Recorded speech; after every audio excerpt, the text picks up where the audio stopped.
tudo bem? Estamos no nosso segundo episódio do nosso podcast, da nossa comunidade Batista da Restauração. E hoje nós estamos com um convidado super especial, certo? Olha só o currículo desse nosso convidado. Ele é pastor, psicanalista clínico, ele é mestrado em ciência da educação, analista comportamental, certo? E também especialista em inteligência emocional. Quem é? Estamos aqui com o nosso querido e amado pastor Anderson Oliveira. Satisfação, pastor. Gratidão pelo convite, por estarmos aqui nesse podcast, né? E aqui falar um pouco daquilo que Deus tem nos dado a graça de termos e também compartilhar com as pessoas que realmente precisam de auxílio, que a gente pode contribuir, transbordar na vida delas. E obrigado pelo convite e é uma honra para mim estar aqui nesse podcast. É uma honra para mim, né? Ele é meu mentor, meu pastor, e é uma grande satisfação, pastor, estarmos juntos aqui nesse bate-papo, que é o nosso podcast, esse projeto tão especial que todos estão fazendo nessa atualidade, porque é relevante para a sociedade. E nós estamos aqui, pastor, para bater esse papo. Eu já quero começar a lhe perguntar e perguntar sobre a sua história de vida. Eu queria que você já começasse a dizer, falando a sua trajetória de vida. Eu sei que é uma trajetória muito difícil e a gente tem falado aqui que as experiências e os testemunhos podem transformar a vida. E eu queria que você ficasse muito à vontade, já começando a falar aí sobre esse processo de onde tudo começou, pastor. Então, é um prazer estar aqui mais uma vez, eu quero reforçar isso. E como você acabou de falar sobre a questão de ser aí pastor, psicanalista clínico, especialista em inteligência emocional, tudo isso tem um porquê. E todo esse o porquê vem da minha história e a história de infância. Porque muitas vezes as pessoas não sabem ou não percebem, não têm esse conhecimento, mas todo homem tem uma história. Certo. Toda pessoa tem uma história e ela é resultado da sua história. E a minha história não é diferente da maioria das pessoas. Na verdade, eu sou o filho mais velho de cinco irmãos, tá? Sendo 3 homens, né? E 2 mulheres. Porém, nesse contexto de ser o filho mais velho, algumas situações ocorreram na minha infância que eu acredito que foi o que me estimulou hoje a ter essa profissão e a ajudar pessoas a sair deste lugar, destes bloqueios existentes na vida dessas pessoas, assim como também foi na minha. E a minha história começa da seguinte forma. Eu tive aí uma infância e na minha infância meu pai era alcoólatra e não só alcoólatra, ele também era muito violento.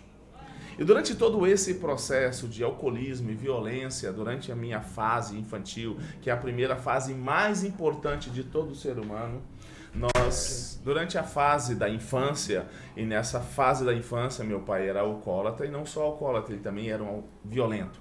E a primeira infância, que é a parte mais importante da vida de um ser humano, que é ali desde o útero até os 5, 6 anos de idade. Eu vivi uma situação muito difícil, né? Onde havia muitas agressões físicas à minha mãe, agressões físicas a nós também. Mas o que é pior é que, nesse contexto, quando terminava todo o processo, minha mãe olhava para mim e dizia assim: o meu sofrimento é sua culpa. Nossa. E aí eu dizia, mas minha culpa como? Né? Como minha culpa? Não foi eu que bebi, não foi eu que bati, não foi eu que fui agressivo. Como pode ser a minha culpa? E aí ela me explicava dizendo da seguinte forma: é a sua culpa porque eu só casei com seu pai porque você nasceu. E aí isso dava um nó na minha cabeça. Agora você imagina uma criança de 5 anos de idade ouvindo uma situação como essa. Tudo isso foi acarretando ao longo da minha vida e levando aos bloqueios e vícios emocionais que todos nós vamos desenvolvendo. Então, as pessoas não sabem, mas o que acontece é que na nossa vida adulta nós repetimos padrões de comportamentos aprendidos na infância. Nós não temos consciência, não sabemos, mas nós fazemos. É por isso que temos muitas atitudes, pastor Alessandro, que nós vamos dizer assim: eu não queria fazer de novo, eu jurei para mim mesmo que não ia fazer isso, e sem eu perceber, estou repetindo esse padrão. E daí foi-se toda a jornada, né, da minha vida, em um dado momento, eu comecei também a beber, por volta dos 12 anos de idade. Até que então um dia me veio uma voz interna dizendo o seguinte: você quer ter mesmo o fim do seu pai? E nessa época eu me lembro, eu estava numa festa. Aquelas festas que se faziam na sexta-feira, nas escolas, né, com globo de luzes e tudo mais. Então, aos 12 anos, pastor, você já começou já a ter certas práticas nas escolas, nas noites. Sim, com 12 anos. E foi conhecendo, né? Com 12 anos eu era roqueiro, eu era heavy metal, de curtir Sepultura, Kiss e assim sucessivamente. E também nessas festas que eu estava aí entrando já nessa minha adolescência, né? Acreditando já ser dono da minha vida. E aí sim eu comecei, fumava e bebia, né? E dentro dessa festa, nesse dia, eu ouvi uma voz me perguntando se eu queria ter o mesmo fim que o meu pai tinha. Com 12 anos. Com 12 anos. E foi exatamente aí que me virou uma chave. Pastor, uma pergunta. Você fala com 12 anos. Então, com 12 anos, você acabou tendo que adquirir uma certa maturidade, né? Entre aspas. Exato. Né? Teve que amadurecer, né? Sim. Teve que amadurecer porque a vida já estava lhe ensinando ali, né? Já através das dificuldades, das situações da sua casa e sucessivamente fora de casa, né? Exatamente. Então, a vida já estava me ensinando isso. Eu acabava me sentindo responsável pela minha mãe, porque fica registrado na cabeça da criança o seguinte: olha, se eu sou o culpado, então eu tenho que fazer alguma coisa para reparar essa minha culpa. Então eu imaginava que eu tinha que ser o protetor. É como se eu tivesse que me tornar o homem da casa, já que o meu pai não o era. E isso ficou mais forte quando eu estava com 10 anos e minha mãe disse assim para mim: saia daqui de casa hoje e só volta se você arrumar um emprego, porque eu não quero vagabundo aqui dentro de casa. Nossa, pressão mesmo. Então né? era uma pressão. Então eu estava amadurecendo, me tornando independente, tendo que tirar esse sentimento da minha infância para me tornar um adulto até mesmo antes do tempo. Sim. Por conta da dificuldade. Por quê? Porque como meu pai tinha essa questão, o que acontecia? Nós tínhamos muita dificuldade financeira. E nesse dia eu me lembro que eu saí procurando um emprego, não encontrei, mas ao chegar num bar e eu perguntando para a pessoa se ela tinha um emprego para mim, ela sorriu. Ele falou assim: não, emprego eu não tenho, mas eu tenho aquela área ali, se você lavar eu te dou 5 barão. Sim. Eu falei: agora. E aí eu lavei a área toda, era muito grande. Não sei se ela era grande de verdade ou se eu, quanto criança, imaginava aquilo tão grande, né? Porque a gente tem esse senso de dimensão, a gente perde esse senso de dimensão. E aí eu lavei essa área. E quando eu terminei de lavar a área, ele me deu 5 barão e eu voltei para casa. Aí cheguei em casa e entreguei para minha mãe e falei: olha, mãe, o emprego eu não arrumei, mas eu já arrumei isso aqui. Aí eu me lembro, como se fosse ontem, ela olhou para mim e falou assim: pega esse dinheiro, atravessa a rua, compra pão, porque vocês só vão lanchar hoje, porque você trouxe dinheiro para casa. Então tudo isso na cabeça de uma criança vai fortalecendo e impulsionando a você acreditar que você é responsável por dar uma vida diferente, por mudar a situação dentro de casa. Então eu já me sentia culpado pelo sofrimento dela. Que responsabilidade, que pressão, né? Sobre a mente desta criança. É simples, aparentemente, porque na visão dos pais, eles não acreditam que estão fazendo algo tão forte assim, tão pesado dessa forma para a criança. Eles não pensam assim. Eles nem imaginam e não fazem necessariamente por mal, mas a criança está absorvendo aquilo como uma verdade absoluta. Sim. E aquilo gera um sentimento e um aprisionamento. Né? E nesses momentos que não haviam parado, continuavam, né? E isso continuou até os meus 17 anos de idade. Só teve fim porque aos 17 anos minha mãe se separa dele. Aí teve fim. Mas até os 17 anos não teve fim. Isso era contínuo e a coisa cada vez se tornava um pouco pior, mais agressividade, mais facilidade. de ficar embriagado, né? Então ele já não precisava beber tanto mais, porque de vez em quando eu brincava assim, que se ele fizesse exame de sangue, daria excesso de sangue nas suas vias alcoólicas. Meu Deus do céu. De tanto que eu acredito que ele bebia. Só que chegou um ponto que eu acho que ele não precisava beber tanto mais. Eu acho que ele já vivia muito nesse contexto químico do álcool no organismo. Então, pouco que ele bebia já trazia essa sensação para ele já de embriaguez e automaticamente ele fazia todo esse contexto. E pastor, perdão por lhe interromper. Sim. Até aí você chega até os 17 anos, né? Uhum.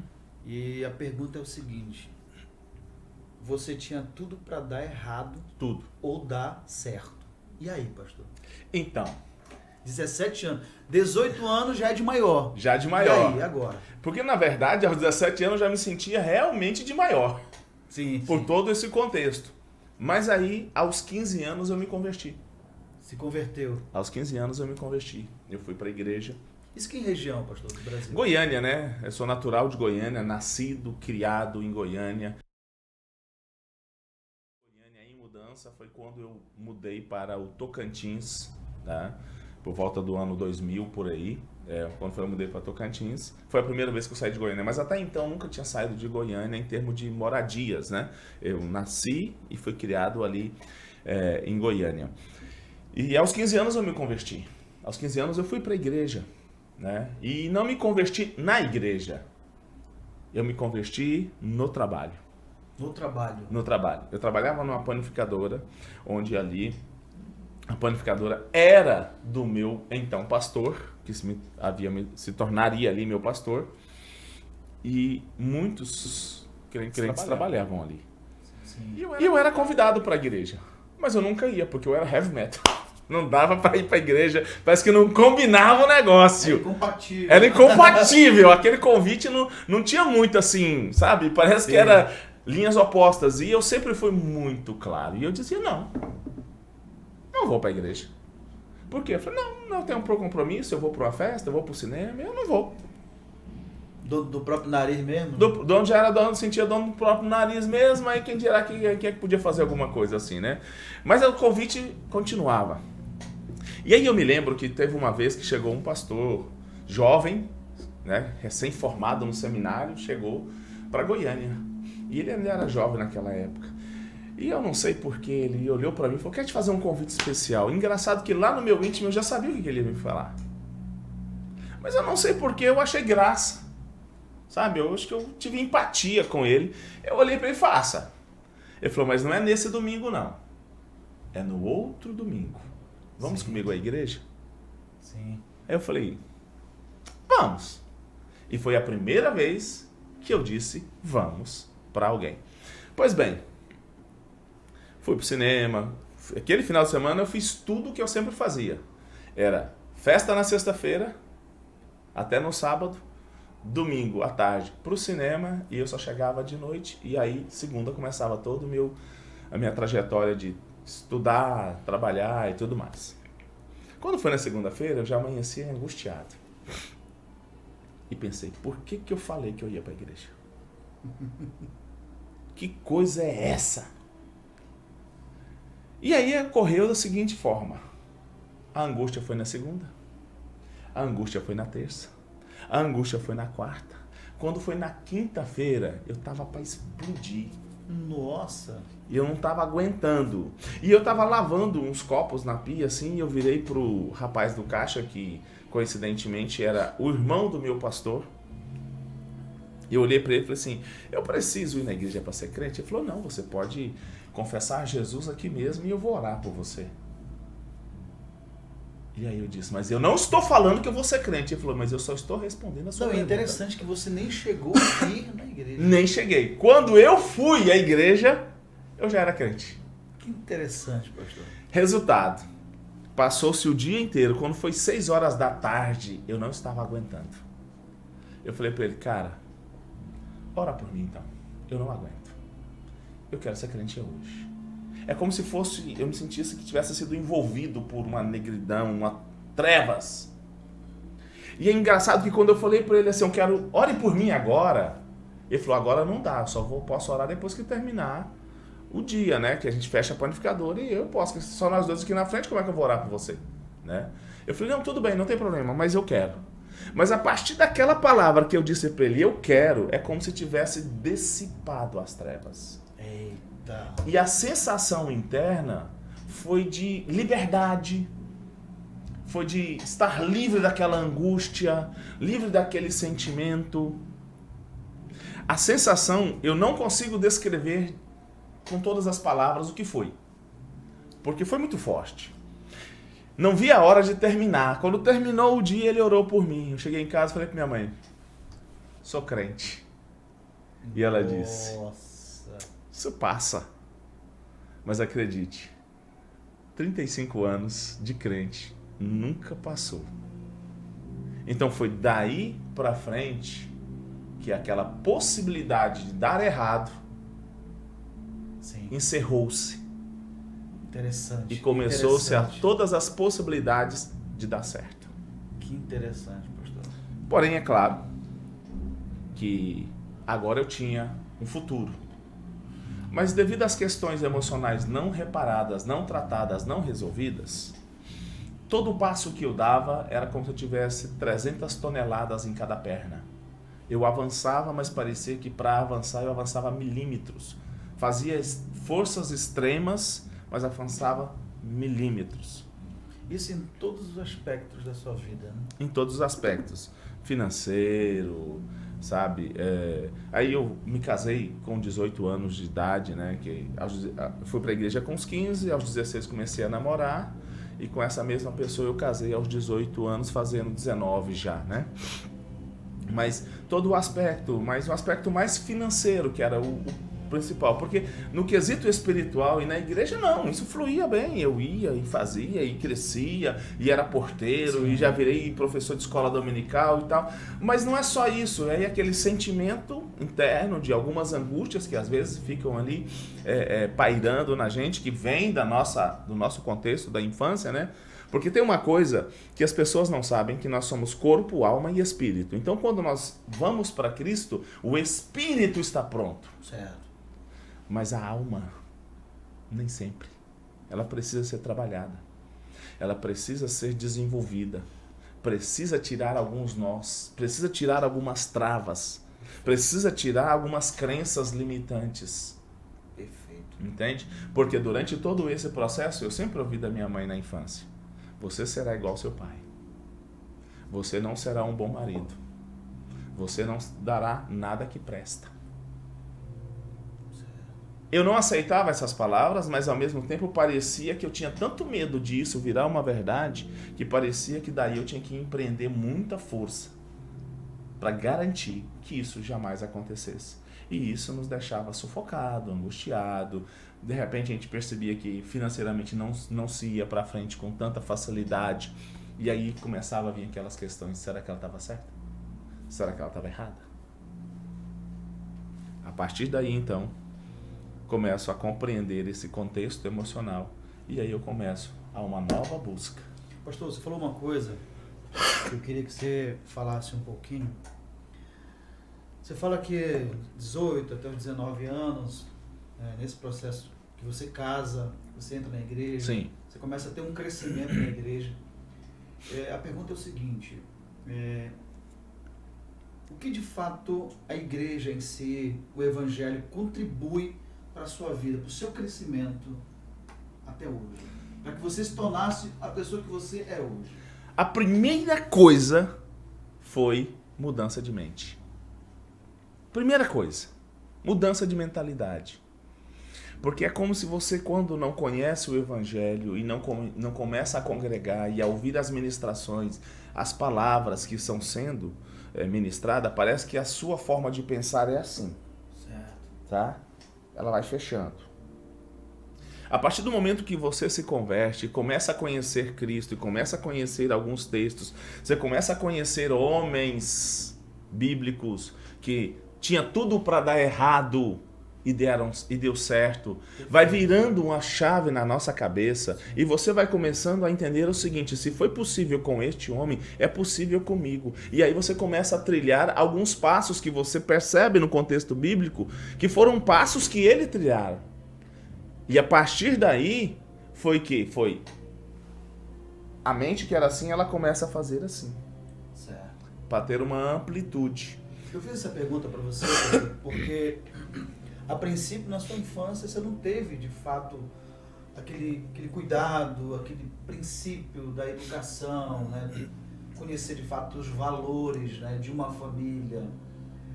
A gente percebe que foi só acusação, né? Foi só pressão. Então a igreja veio aí e deu esse... Exato.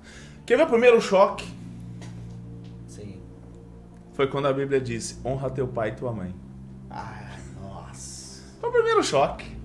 Foi a primeira pancada que eu levei. Mas aí eu precisava entender o que significava essa palavra honra teu pai e tua mãe. Porque como é que eu tinha essa obrigação de honrar o meu pai e minha mãe para ter os meus dias prolongados, se durante todo o meu trajeto eu não conseguia enxergar motivos para isso? Forte demais. O primeiro choque. Então, esses choques nos levam a ampliar a nossa mente. E aí eu fui entender o que é honrar. E aí eu tive que entender que a honra não é fingir que as coisas não aconteceram. Sim. Que a honra não era enganar a mim mesmo dizendo que não aconteceu e que eles eram perfeitos quando de verdade não são perfeitos. Mas a honra era saber a importância que eles tinham, com todas as fragilidades dele, com todas as fraquezas que eles tinham, com todas as cargas emocionais que ele tinha, e eu apenas estava entendendo que me deram tudo o que era possível dar, tudo o que eles sabiam. Não era porque necessariamente eles eram maus. E aí eu aprendo a respeitar eles quanto pessoas, quanto função de pai e de mãe, mas não fingir que as coisas não aconteceram, porque elas de fato aconteceram. Mas também não preciso crucificá-los, martirizá-los ou virar as minhas costas para ele. Então, quando o texto diz honra teu pai e tua mãe, é disso que ele está falando. Ele não está falando seja mentiroso a si mesmo e finja que não aconteceu o que aconteceu. Não, entenda que aconteceu o que aconteceu, mas saiba que aconteceu porque eles têm fragilidades, porque eles têm fraquezas, porque eles estão escondendo. E aí, a partir daí desses conhecimentos bíblicos foi que eu tive a amplitude da mente para entender que eu precisava me aprofundar. E aí é quando eu começo a buscar o contexto da alma para compreender como tudo isso faz. Por exemplo, se você me perguntar, eu entendo perfeitamente porque meu pai bebia. E não era por mal. É porque ele tinha tanta angústia na vida dele, tanta angústia na alma, que era o único lugar que ele encontrava refúgio. Na bebida, né? Na bebida. Era a única forma de ele reduzir a censura existente na mente dele e parar de se sentir tão acusado e cobrado e se autocobrar, porque a bebida, o álcool ou a droga entorpece essa nossa consciência. E resultado, então o sentimento de culpa diminui. É uma forma de alívio. Era por isso que ele ia para lá. Era por isso que ele ia para este lugar. E toda a agressividade era uma revolta e uma raiva interna que ele carregava da infância dele. Mas hoje eu consigo explicar isso.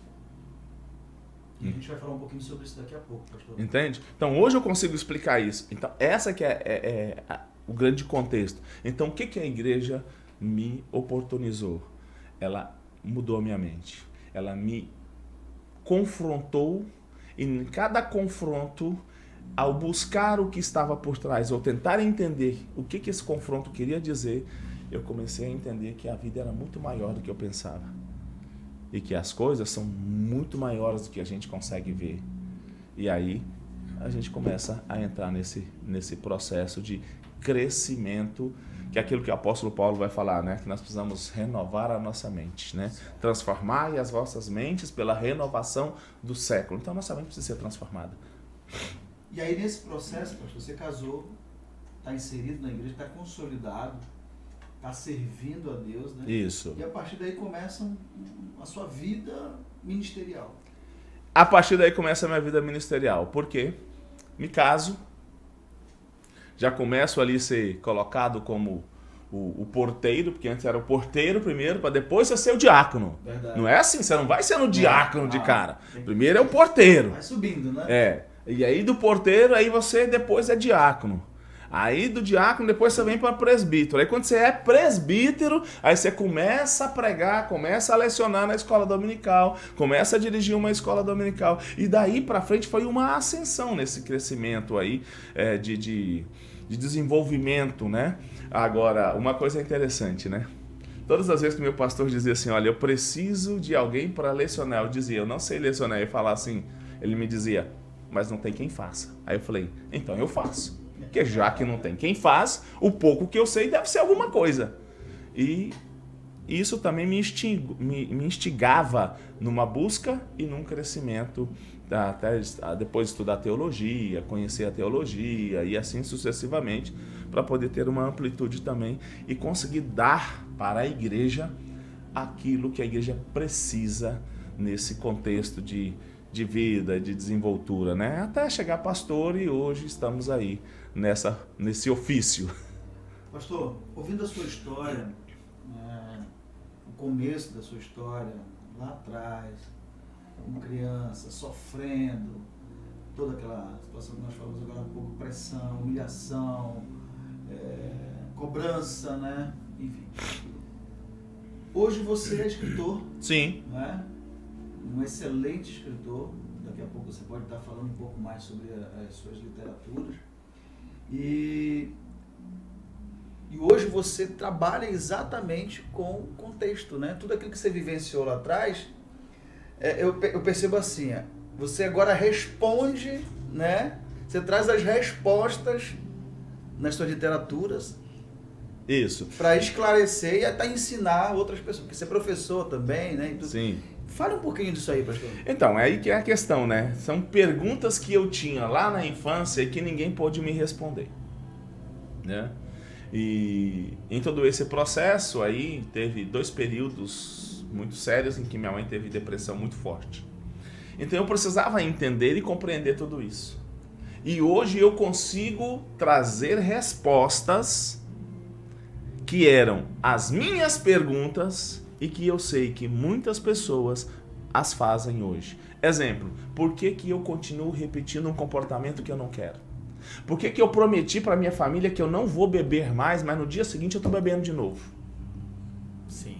Entende? São aprisionamentos da alma no quesito emocional, que se não forem desbloqueados, se não forem destravadas, e aí, como você disse, os meus livros, eu tenho o primeiro livro que é Impacto e Contribuição da Inteligência Emocional na Qualidade de Vida. Esse foi meu primeiro livro, e a ideia era exatamente responder essas perguntas, né? E aqui nesse livro eu trago muitos textos bíblicos, fazendo a confrontação entre o psique, no sentido do estudo, né, da ciência, com a teologia, com a Bíblia, porque nós, mesmo sendo um personagem bíblico, não deixou de ser homem e não deixou de passar por dores e não deixou de ter uma história. Aí é o primeiro. Depois vem o segundo, que é os bloqueios e vícios emocionais, como vencê-los. Esses aqui vai falar desde a origem dos bloqueios, porque a origem dos bloqueios está muito mais além do que se possa pensar. Começa no útero. Quando nós somos formados, você quer ver um exemplo disso? É você olhar o texto, por exemplo, de Jacó e Esaú. Quando eles estavam no útero da sua mãe, eles estavam já brigando, disputando porque quem era o preferido. Já havia uma disputa. E hoje a ciência explica que há um psique na infância. Entende? Se você for olhar depois outro texto, você vai ver lá em Lucas, quando Maria encontra com Isabel. Isabel fica extremamente feliz e cheia do Espírito, e João Batista salta no seu ventre. Aí você vai dizer para mim que aquilo é espiritual. Ok, deixa eu te falar um negócio. Primeiro, se fosse realmente espiritual, porque a Bíblia vai dizer que quem ficou cheia do Espírito foi Isabel e não João Batista. Não foi o feto, foi a mãe. Segundo, se fosse num quesito espiritual, João teria contado a história. Mas curioso, que é só Lucas que fala. E por quê? Porque só Lucas é médico. Só Lucas entende desse processo biológico existente na formação de uma criança. E hoje a ciência comprova exatamente isso, podendo até definir traços de personalidade dessa criança futura, depois que nascer. Já desde o útero. E aí no meu livro, esse Bloqueios e Vícios Emocionais, ele tem muito contexto científico, muitas citações científicas de pesquisas, né, para trazer exatamente esse contexto. E aí eu vou mostrar como é que as dores vão se formando, que é do útero da mãe até os 5, 6 anos de idade. E a partir daí, tudo que vai acontecer na vida é apenas repetição de padrão de comportamento na tentativa de se livrar dessa dor já existente. E por último eu tenho hábitos que curam, mas esse hábitos que curam eu não sou um escritor sozinho, eu sou coautor, né? É onde eu escrevo um capítulo e tem mais 30 especialistas escrevendo também junto aí comigo. E tudo isso com a expectativa de responder a perguntas que as pessoas se fazem, mas não têm respostas no âmbito espiritual, emocional e físico. Gente, o Pastor Anderson você percebeu aí que tem muito conteúdo. Eu citei no início da entrevista que ele tinha tudo para dar errado, mas chega até aqui, né, com a força de Deus, né, e hoje como psicanalista, né, sempre trazendo respostas para as perguntas que surgem dentro de nós. E hoje o Pastor Anderson cuida de muitas pessoas, cuida inclusive de pastores, sempre está ministrando, né, dentro do contexto emocional. Exato. Né, pelo Brasil todo, inclusive. E é interessante aqui para os nossos telespectadores que é muito bacana como o Pastor Anderson faz. Ele traz uma situação científica, mas fazendo sempre uma comparação, né? Exato. Com o contexto bíblico. Isso é muito legal, isso é muito precioso. E eu queria que você falasse um pouquinho, pastor, sobre essas suas palestras, sobre esse trabalho específico que você desenvolve pelo Brasil, cuidando de pessoas, clinicando, né? Trazendo palestras, né, específicas para o contexto. Inclusive nós estamos saindo, né, de uma pandemia, né? Exato. E a pandemia trouxe, na verdade, aí, né, trouxe muitas situações negativas de pessoas, porque a situação era tão difícil, as pessoas estavam ali dentro de casa e aí começou a aflorar muita coisa, e muita coisa. Eu queria que você falasse um pouquinho disso aí, pastor. Então, vamos lá. Hoje realmente, igual você falou, hoje eu viajo o Brasil, né, levando palestras, cursos, treinamentos, e para igrejas, para escolas, para empresas, né? E sempre, principalmente na igreja, eu costumo trazer o contexto científico e ainda apresentar um contexto bíblico para mostrar que esta ciência já estava na Bíblia. Pra você ter uma ideia, as pessoas não sabem, mas até a neurociência está na Bíblia. Quando a Bíblia vai falar em Josué que você não deve apartar da sua boca o livro desta lei e nele meditar de dia e de noite, porque fazendo isso prosperará em seu caminho, né?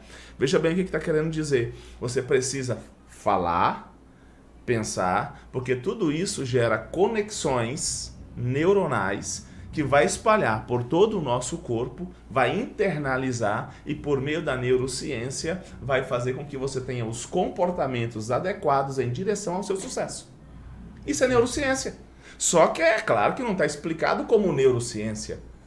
Mas a neurociência diz que se você quer saber, se você quer treinar na sua mente, se você quer mudar um contexto, é exatamente isso. Você precisa falar daquilo que você quer e você precisa pensar, mentalizar, visualizar, fazendo com que corra, né, de forma neuronal. Então, quando você fala do livro dessa lei, você repete, você pensa de dia e de noite nela, você está gerando isso dentro de você e isso é neurociência. Então, eu trago, sim, o contexto bíblico e trago também o contexto científico e mostro que eles não são excludentes, pelo contrário, eles são apoiadores.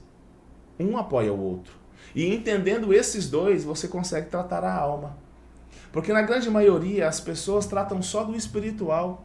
É por isso que tem pessoas que continuam na igreja, sendo bons crentes, boas pessoas, vai morar no céu, mas não conseguem ter uma vida diferente. Não conseguem abandonar vícios, não conseguem ter novos comportamentos, não conseguem abraçar os seus filhos, tem situações difíceis, não consegue ter aí uma vida familiar, é compulsivo pelo trabalho, é compulsivo por comida, entende? Então a gente faz isso. Mas paralelo a isso, eu tenho a formação, né, em psicanálise. Hoje eu dou uma formação, né? Quem faz essa formação depois pode trabalhar quanto psicanalista, né? Então ele tem a formação, ele recebe um certificado de formação livre, que é aquele que é válido em todo o território brasileiro, né? Mas também ele recebe uma formação a paralela, uma formação de especialização, né? É como se fosse aí uma especialização na mesma área também psicanalítica, e essa especialização aí, essa vem sim chancelada pela Faculdade de Brasília, né? Sim. Que eu forneço esse diploma, e essa pessoa depois está apta a trabalhar quanto psicanalista. Nós temos também o Ressignificar, que é uma imersão que nós fazemos. Detalhe, muitas pessoas me perguntam, eu já vou dizer logo de cara, não é coach. Essa imersão do Ressignificar não tem nada a ver com coach. Essa imersão do Ressignificar, ela é para ir na profundidade da alma e trabalhar os traumas desde a infância. Interessante demais. Para poder desbloquear as pessoas, virar a chave na vida delas, mudar as crenças internas, porque muitas vezes o coach é bom, ele é bom, não estou dizendo aqui que ele não é bom, ele é ótimo, eu também sou coach. Mas o coach trabalha com o comportamento, ele trabalha com aqui, com o agora e para te projetar para o futuro, tá? Certo. Nessa imersão eu vou trabalhar lá na raiz, porque a raiz sendo curada, todo o restante já será curado automaticamente. E aí nós vamos para a Bíblia, né? Se a raiz ou a primícia for santa, todo o restante é santo. Exatamente. Não é verdade? Então a gente vai na raiz, resolve a raiz, cura a raiz, e aí pode deixar que todo o restante vai frutificar e florescer naturalmente. Só que aí tem uma diferença, é com menos esforço. Quando eu trabalho só o comportamento, aí tem que ter um esforço para poder você habituar aquele. E às vezes não é muito produtivo, né? Então a imersão do Ressignificar é para ir lá no trauma, trabalhar o trauma e desbloquear, né? Inclusive nós estamos com uma edição especial Exatamente. agora para 2022, em outubro, 21, 22 e 23 de outubro. É uma edição especial mais voltada para você que é cristão e que tem uma dificuldade assim, não se dispõe de tanto recurso financeiro para desprender num desenvolvimento como esse, tá? Nós vamos deixar o link aí, né, tal. Inclusive, né, pastor, essa entrevista vai rodar o Brasil aí com certeza. Inclusive você tem também edições disponíveis para o Brasil todo, né? Exato. Quem quiser, por exemplo, acionar, né, a equipe do pastor Anderson, pode estar chamando ele, aí a gente vai deixar todo o link aí embaixo para vocês fazerem contato, porque aí pode levar para o Brasil todo. Inclusive tem uma edição agora em Belém do Pará e também vai ter uma edição em Goiânia, né? Isso, que é em setembro agora, né? Isso. Dia 17 e 18 de setembro nós teremos lá em Goiânia, agora 17 e 18 de setembro de 2022, né? Nós teremos agora em Goiânia essa edição. E sim, nós levamos ela para o Brasil inteiro. Fora as outras formações, mentoria que nós fazemos, né? Isso. Que também é para auxiliar as pessoas para poder alcançar a vida abundante que todos nós merecemos. Gente, a gente não explanou tudo aqui da vida do pastor Anderson, porque é muita informação. O pastor Anderson é empresário, o pastor Anderson é administrador, né?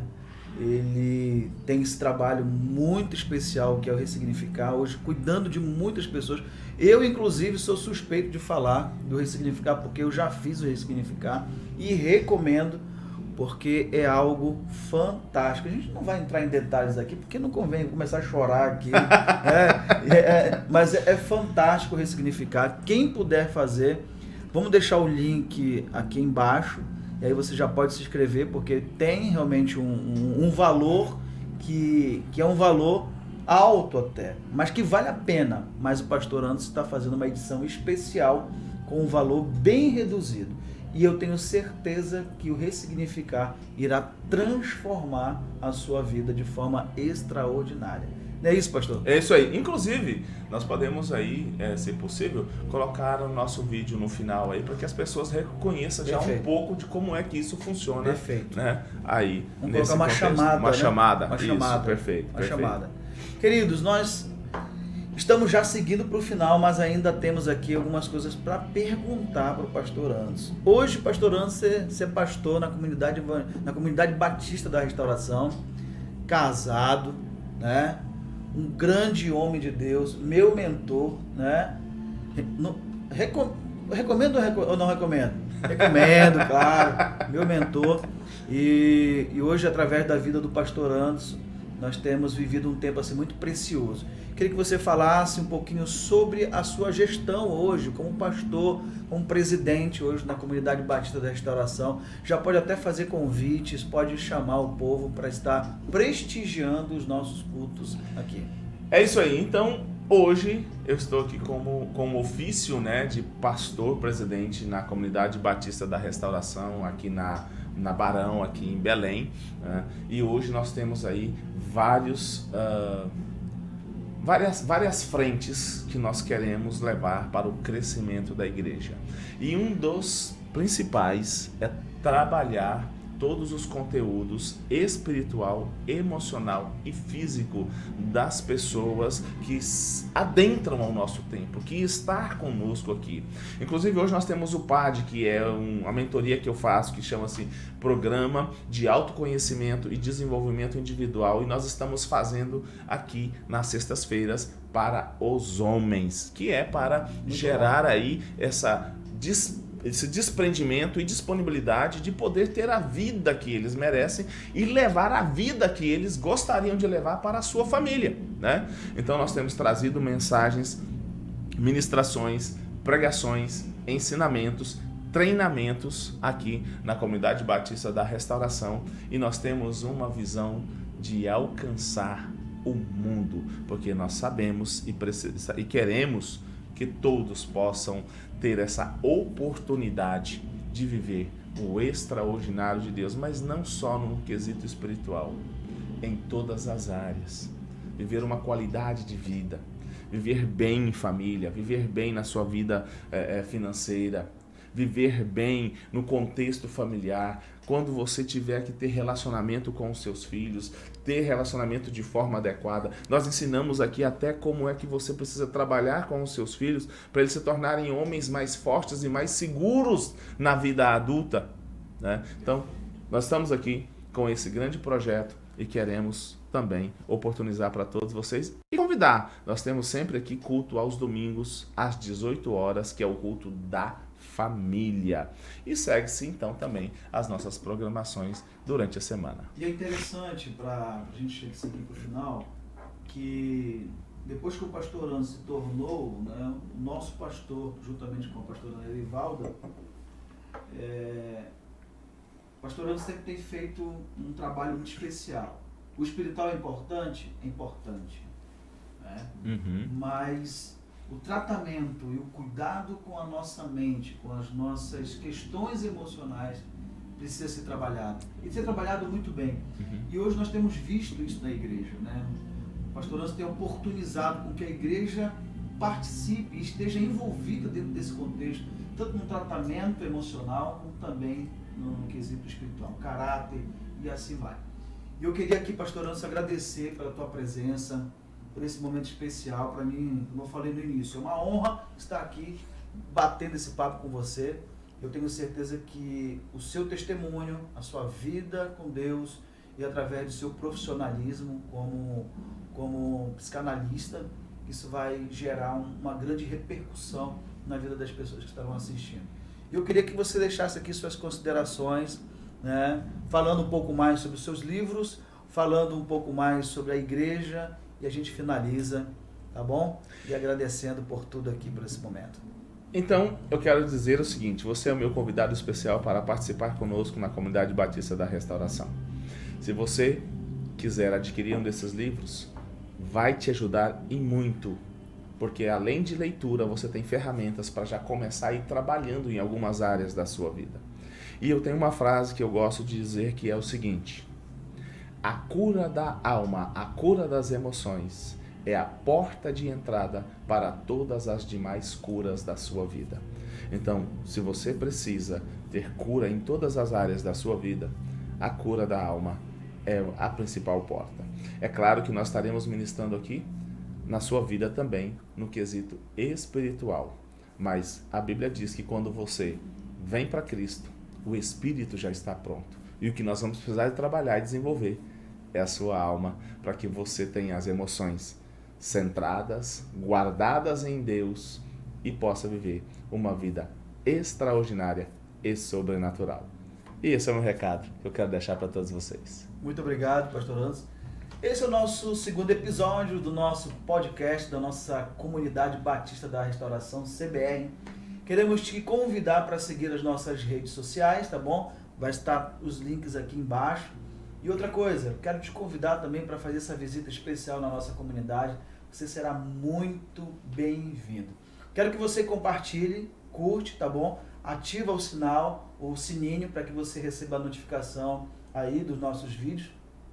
Como eu falei, é nosso segundo episódio. E esse episódio vai ser maravilhoso, vai ser tremendo. E com certeza vai surtir um grande efeito na sua vida. Então, se você precisar chamar alguém de nós, da nossa equipe, pastor Anderson, os links vão estar aqui embaixo. Se você precisa de ajuda, conta conosco, porque nós estamos aqui para te ajudar, para te abraçar. Nós temos certeza que, fazendo assim, seremos um corpo abençoado pelo nosso Pai. Muito obrigado, que o Senhor Deus te abençoe, te guarde e faça resplandecer sobre ti o seu rosto, e te dando paz e muita graça e prosperidade. Amém? Tamo junto. Pastor, obrigado. Tamo junto sempre. Gratidão. Até mais.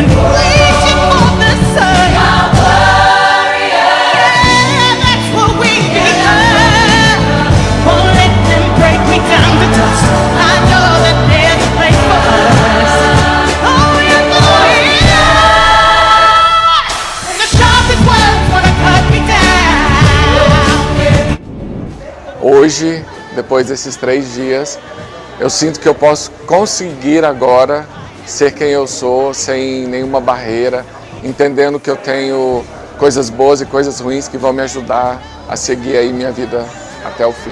Para mim foi maravilhoso passar por esses 3 dias aqui junto com toda essa equipe, sendo muito bem acolhida, muito bem assistida, um lugar confortável e ainda mais, o diferencial é o comprometimento com a entrega de material, um material que te faz passar por todo um processo de avaliação, autoconhecimento e ressignificação.